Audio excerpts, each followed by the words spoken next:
Welcome everyone to Spotlight Tuesdays with Coach BJ. Come on into this live today. We are looking forward to our special guest today. I am so excited to announce who she is and what she do. So we have a wealth of information today that she's going to share, not just on one thing, but on a couple of things. So I am so excited to share my host with you share my guest with you today. Share my guest with you today. So for those of you who may be coming in for the first time, my name is Coach BJ. I am the host of Spotlight Tuesdays. This is my newest platform among three that I have.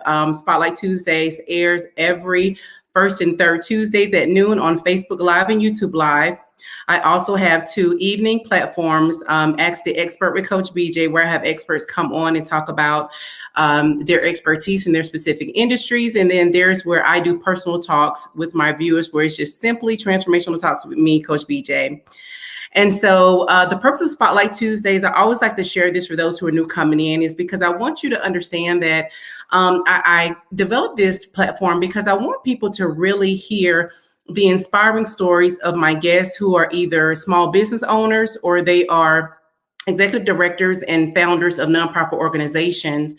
And these men and women, they come on here, they have actually stepped out on faith and they have started their business or their nonprofit. And my hope is that, the stories will inspire the viewers to look within themselves and really see what inspires them and what you can start or create. And it may not necessarily be your own business or your own organization, but it could very well, you can very well tap into what industry you're supposed to be working in, if that's what suits you. But that's part of it. And then the second part of it is that if you're interested in their products or services, or for nonprofits to volunteer or give your time, talent, and resources, it's just another opportunity to expose those businesses and organizations out there that are doing great work or have great products and services that they can offer you. So you can also look at it from their perspective. So that is the purpose of Spotlight Tuesdays with Coach BJ. And before we get started, I just wanted to let you know that feel free to put any questions in the chat. We will definitely have times in the segment where we will answer questions. But if there is something real time that I see that you have a urgent need or want to ask, I will put it up on the screen for our guests to answer those questions for you.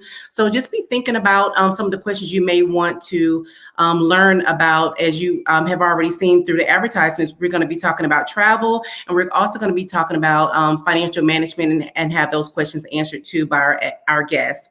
So without further ado, our guest today is business owner Tiffany Dover of Selah Travel and Selah Financial Management Services. And Tiffany and I we met through our mutual friend Sharon, probably about 16, 17 years ago, maybe. Yeah, long time. Right? I was trying to think how long it's been. I think it's been a long time. years. And it started actually at a prayer breakfast at church is when I probably first met her. And then from there, we've been connected through travel, prayer breakfasts, and her famous annual Christmas get together she had, which is always so fun. And I always meet new people when we go. It's just been so great. She is truly a sweet person and such a fun person to be around. So Tiffany, again, she is just a blessing. I tell you, to anybody that she come in connection with. And I see that we have some people to join in. Hello, Mom. Hello, Sharika. Thank you for joining. And I know we're going to have other people joining, and also people that are going to be watching a replay. So I'm so excited to get into this talk today. And so Tiffany, I'm sure everyone would like to hear from you now. And I just want you to tell us a little bit about your background before we get into the Selah empire of services that you provide. All right. Well, good afternoon. Hey, Bernice. I'm excited to be here, and thank you again for inviting me. I'm really honored that you took the time to want to talk with me today on your show. I am Tiffany Dover. I'm originally from Winston-Salem, North Carolina. Born and raised there, and have been in Atlanta ever since leaving high school. My mother, we moved here right after high school. Mm-hmm. I attended Emory undergrad, and I went to CAU for graduate school. So I'm an alum of the CAU School of Business. Okay. My corporate background was in budget and finance. I have been a numbers, math nerd since I was a kid. I was the child who, usually you go in Kmart or something, you want a toy. I wanted a workbook. Mom, can I have a workbook? And I'm And my stepmother says I have been talking ever since I was 2. The only time you could get me to stop, if you give me a workbook and sit me at a table, you won't hear from me for a couple hours because I just always love numbers, love math. So Wow. that was my path all the way through, high school and then through college and everything. So that led me into the budget and finance field. Wow. Okay. One of the things that I like to ask, and especially when I really kind of know your story, but I really want to bring this out because, of course, this is, something that a lot of people tend to deal with. But I think they feel like they're alone, when it comes to this. So I'm going to ask you to describe your story about leaving corporate America and really step it out and starting your business. Again, I just love for guests to really hear, how my guests, some of them who left the corporate America background, if that's their journey, I want people to know that because I think a lot of people are afraid to leave, or let's say they got laid off, which is really high in this climate that we're in right now. But really for people to take the time to really look within themselves and determine what inspires me? What do I really want to do now? Because a lot of times those closed doors or that kind of being laid off, from a job that you've been at, for a long time, really is sometimes a wake up call to say, what am I supposed to be doing with my life right now, right? So I really would love for you to share your story about leaving corporate America and really starting the Selah Empire, as I call it. Absolutely. I always wanted to work for myself, but I didn't know how. Our parents come from a generation where you get a good job and stay on your good job till you retire. Right. So that was the mindset I had. My very first job out of college, I don't even know if I was 22 yet because my birthday's in August. Number one, I'm not a morning person. So I hated getting up every day at 6 o'clock, 6:30, fighting Atlanta morning traffic and all of that anyway. But I remember there was a lady on my job, my first job after college, and she was so mean. And everybody in my department was like, girl, just ignore her. She just, just an unhappy person, whatever. And I told God, I said, oh my God, Lord, please don't make me do this for the next 40 years of my life.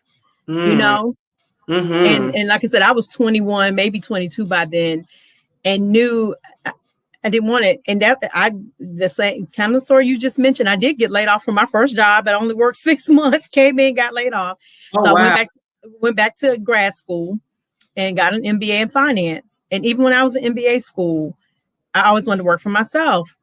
I was honored to be in Dr. Dennis Kimbrough's very first entrepreneurship class at Clark Atlanta University. I'm one of his first class students, and he's awesome. And I knew coming out, I was like, eventually I've got to work for myself. Just didn't know how.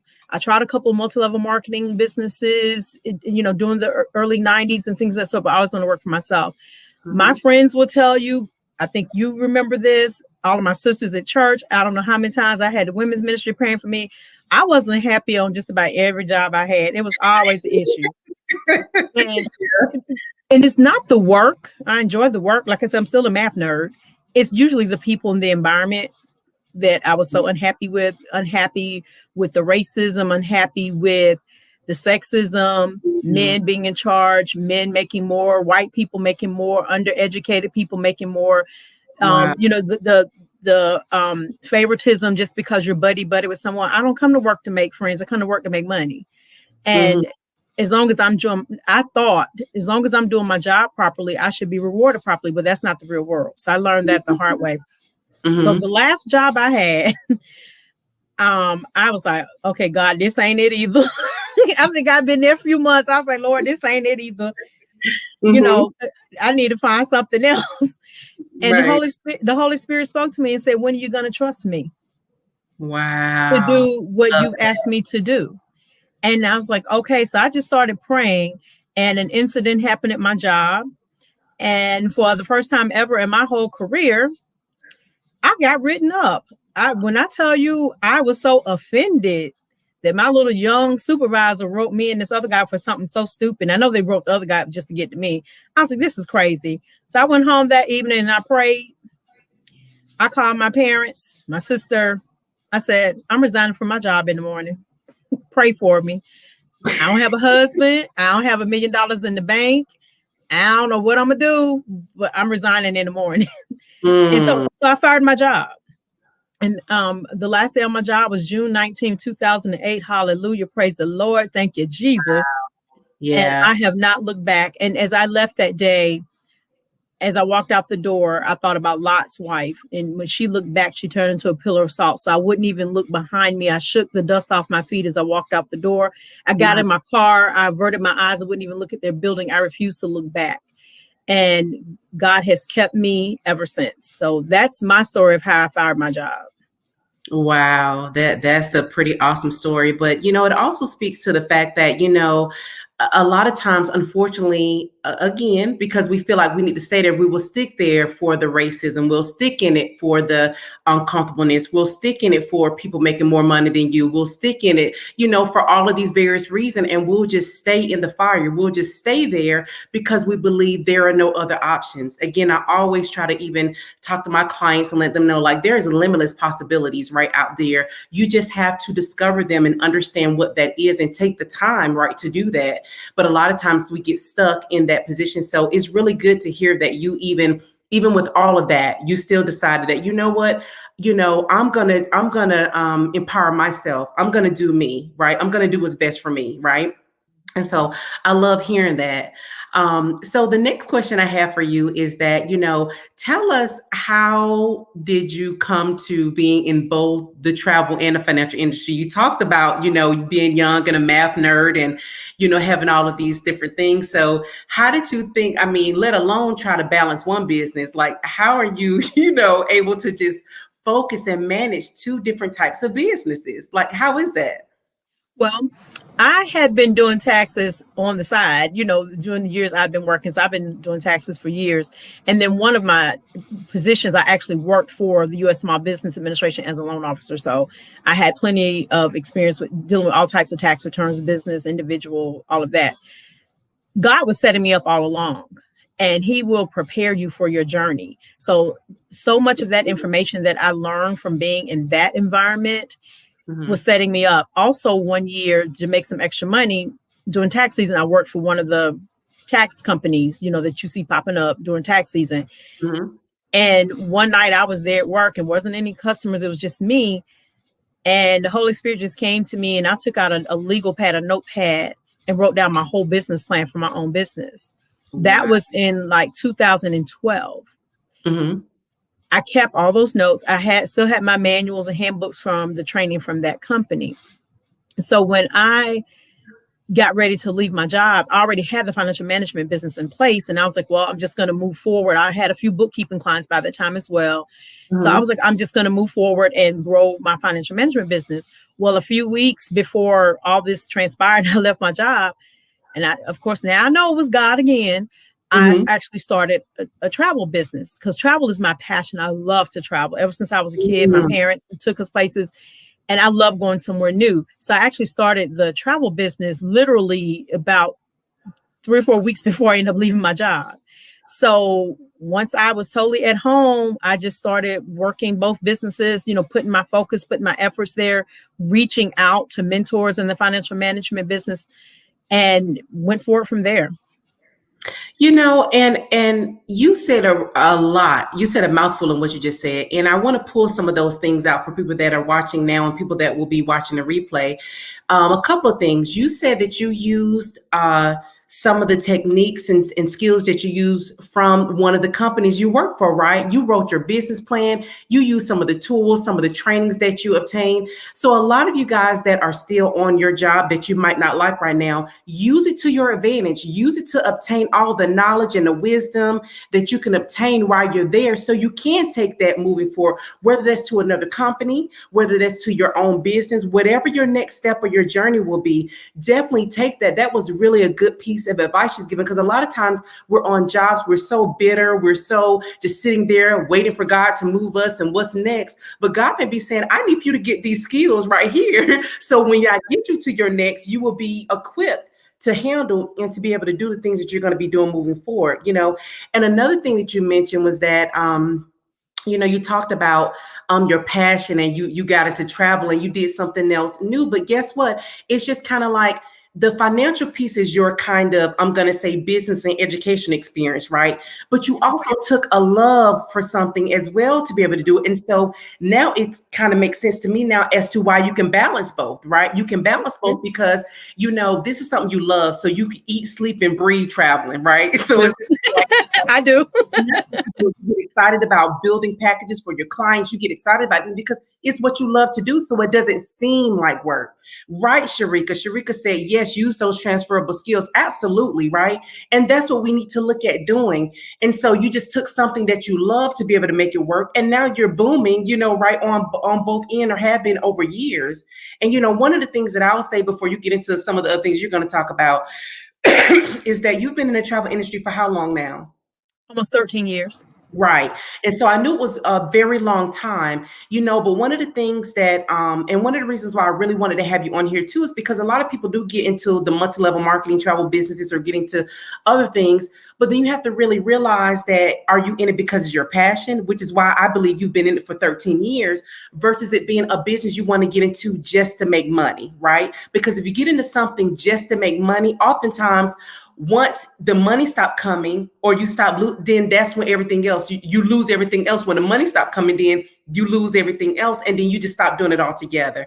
So I love that about you, that you had really taken that and whatever, some of the things that you shared to really share.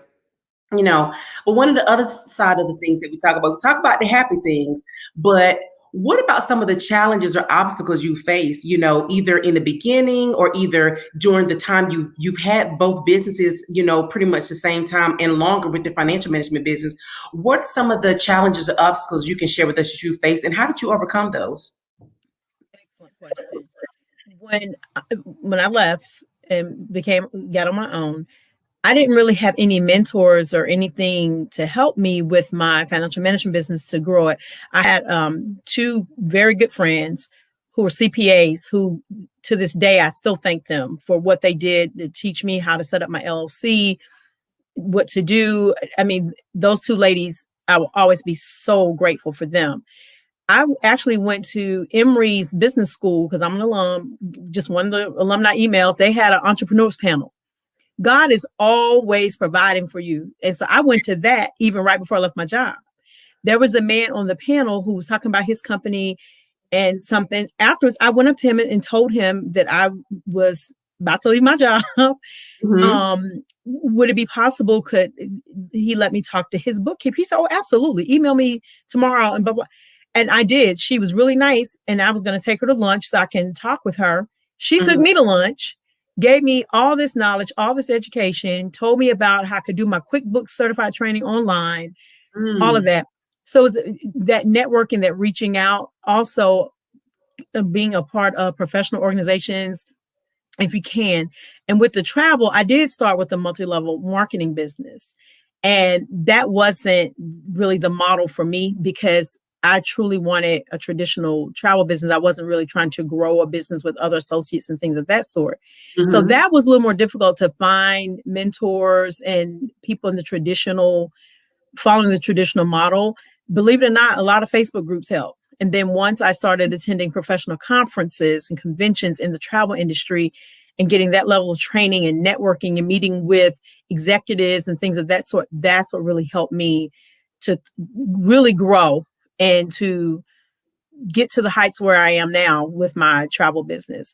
And one thing that you touched on, I'm glad you said this. I feel like my financial management business is my ministry because I have an absolute passion for helping small business owners and nonprofits. Mm-hmm. You can be the best at whatever your industry is. You can be the best tailor, the best hairstylist. You can be the best mechanic in the world. Whatever kind of business you have, you need to have a good financial team as part of your business. And it's a cost of doing business. I've run across several people and they didn't want to pay to have an accountant or a bookkeeper. You need to pay them just like you pay your light bill and pay your phone bill. You can't have a business without a phone, right? Or without the internet these days. Right. You can't afford to have a business without financial support. It is critical because you don't want Uncle Sam just showing up at your door one day like, hey, we need to see your records. We need to see your books. When you start a business, that's one of the first things you need. You need a finance person, a bookkeeper, or an accountant to help you. Yes, definitely. And, two of the things again that stood out, you mentioned it earlier, and then you just mentioned it again. Two things. Mentor. You can go faster with more people than you can alone. A lot of times we just want to do it ourselves. We want to hog all the money. We want to just feel like, yeah, I can do this or whatever. Because then if I do it, then somebody gonna want me to pay them some money. But it's not about that, right? It's about you getting mentorship, and a lot of mentors will mentor you for free. I've had people even more recently say, you know what, I want to help you really expose you to more people. I want to expose you. I love what you're doing, and I want to expose you to more people. And she said, I would like to be your mentor. And I was just blown away. Like, I'm just like, wow, I didn't even ask. She just, she addressed me. Of course, I believe that's a God thing, but I'm just saying, like, wow, like it was just really amazing, for that to happen. But even if that doesn't come to you, ask for mentors who are people who are already in the industry that are doing the same things that you desire to do. It's not about stealing information or being competitive.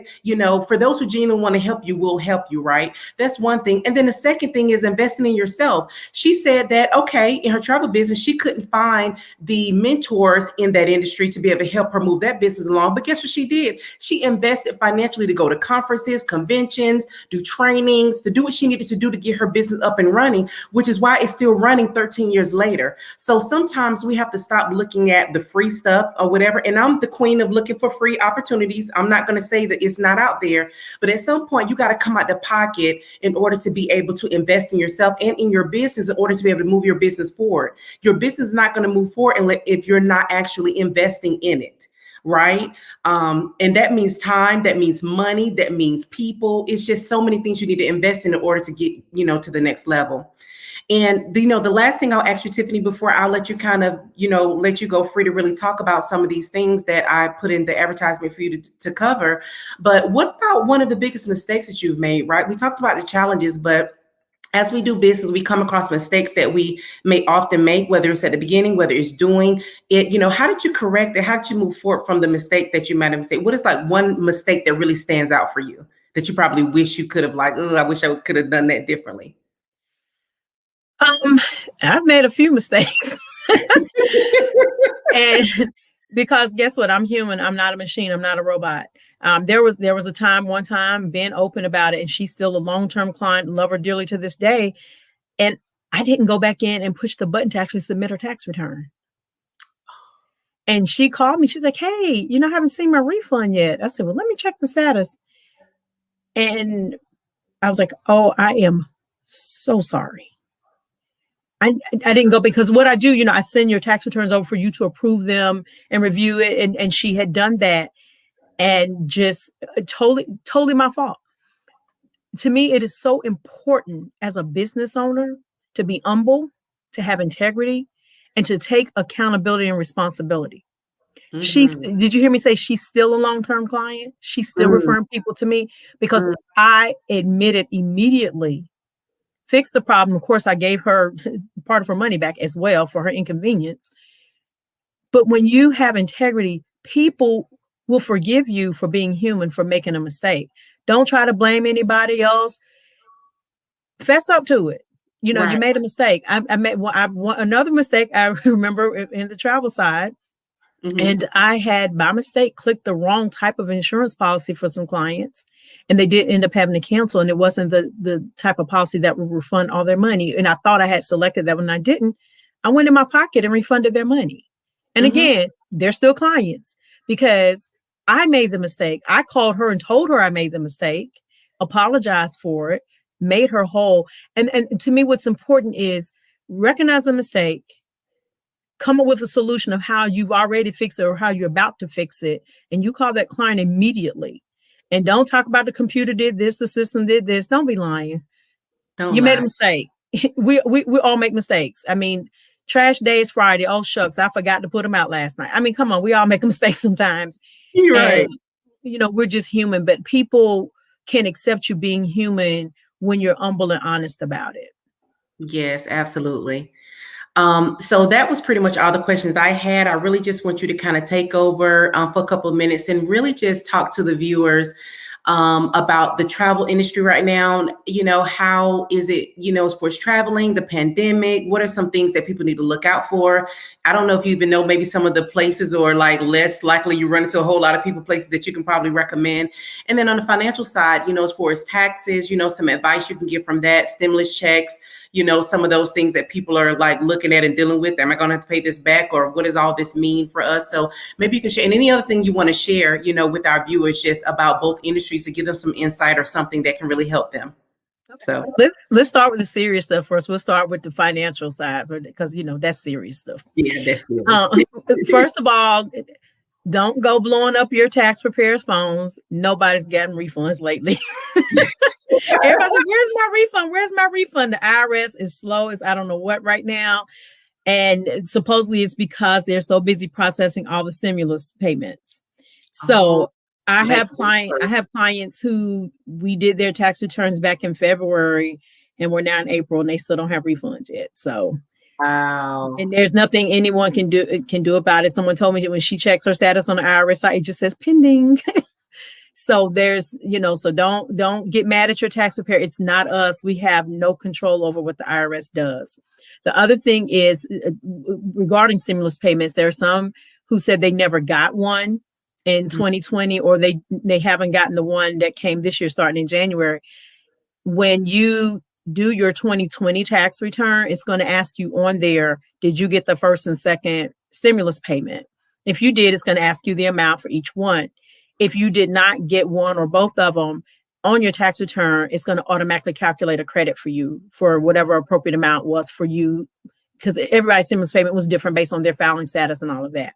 Mm-hmm. So just so you know that if you never got it in your hand in 2020 on your tax return, it will apply that as a credit. Mm-hmm.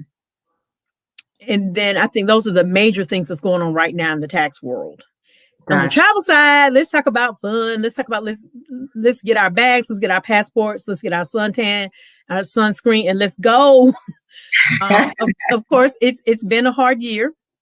Yeah. Because that's you asked me one of the challenges I've had. One of the challenges I've had is that my travel business has been grounded since last March, which means no revenue, no income. Yeah. But yeah, hanging in here. Things are picking up. People getting vaccines, they're getting stimulus payments, and they are tired of being in the house. So right now, the past month travel, we are extremely busy. And our travel suppliers, we're complaining about our long hold times and stuff, but it's because they laid off a lot of people and they just haven't caught back up yet to the demand. But there are several countries you can go to. It's really easy to get to most of the Caribbean countries right now. Some still have some kind of strict COVID policies that you may not want to deal with. There are some countries who don't require COVID tests to come in. Some do.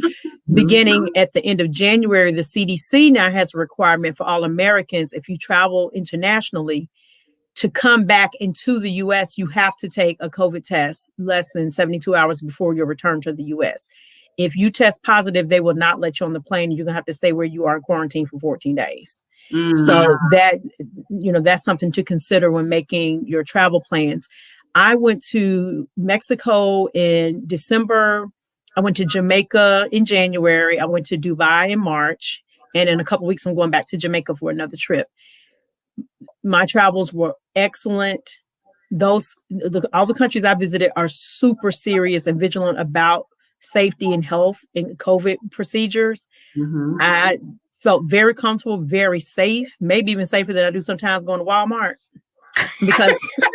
because they're very serious about mask wearing, sanitizing, social distancing. So my other clients, my guests and I, we've all felt very comfortable and very safe. Even if the country you're going to doesn't require a COVID test, I still suggest taking one, because I'd rather find out I'm COVID positive now before I go than to get there, be positive, have to quarantine for 14 days. And quarantine is not like, oh, we're hanging out in a resort chilling. Oh, I don't mind. No. They're going to lock you in a room. You cannot come out of your hotel room. They're going to feed you through room service. And you're just going to sit in your room or on your patio and look out at everybody else at the pool and at the beach having a good time. So I do recommend that. And as far as just business in general, one of the things, Coach BJ, that I always encourage people, because I have people tell me, I really want to do my own thing. I'm not sure what I want to do. start journaling and writing down what are your passions, what are your interests, things of that sort. Start doing research. One of the things that if I could do differently, I wish I had more money saved up and had been totally debt free before I took that leap into entrepreneurship, because I had some really, really hard financial years. My first 2 or 3 years in business were very difficult financially. Praise Mhm. God for family and friends who had mercy on me, cared about me, supported me, literally financially, buying gas, food, paying my cell phone bill, all of that. So Wow. it can be difficult, but I wouldn't give up because I knew God had already told me his plan for me. God didn't put me in debt, I did. So I had to suffer for that for myself. I couldn't blame that on God. Yes. And another thing that, because I'm a pretty type A type person. I don't change a lot. I stick with the same thing. When you're a business owner, you have to always be aware of trends and changes in your industry, change in rules and regulations.